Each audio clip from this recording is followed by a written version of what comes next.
Pollution control board అధ్యక్ష, చాలా నిర్లక్ష్యంగా పొల్యూషన్ కంట్రోల్ బోర్డు అసలు ఉందా లేదా, అసలు ఆ బోర్డు కానీ దాంట్లో ఉన్న టాస్క్ ఫోర్స్ కానీ దాంట్లో ఉన్న మెంబర్ సెక్రటరీ కానీ ఎక్కడా కూడా పని చేస్తున్నట్టు ఎక్కడా కనపడతలేదు అధ్యక్ష. ఏదన్నా పని మీద వెళ్తే డిప్యూటీ సీఎం గారి పేరు చెప్తున్నారు అధ్యక్ష.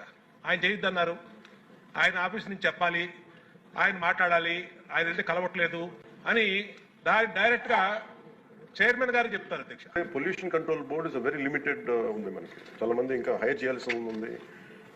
గత ప్రభుత్వం కూడా నియమించాల్సిన సభ్యులను నియమించింది, కావాల్సిన సిబ్బందిని నియమించింది. Pollution control board is real. నేను ప్రాక్టికల్గా గౌరవ శాసనసభ్యులు బొండ ఉమామహేశ్వర గారు చెప్పిన దానికంటే ముందే నేను చాలా లోతుగా దీని మీద అధ్యయనం చేశాను అధ్యక్ష. చేసినప్పుడు ఒక షార్టేజ్ ఏముందంటే ఎంప్లాయీ షార్టేజ్ చాలా ఉంది. ఎంప్లాయ్మెంట్ చాలా మంది ఒక ఎంప్లాయ్మెంట్ ఇంత కావాలంటే దాంట్లో దాదాపు ఒక 2/3 లేదు అధ్యక్ష. ఉన్న డిమాండ్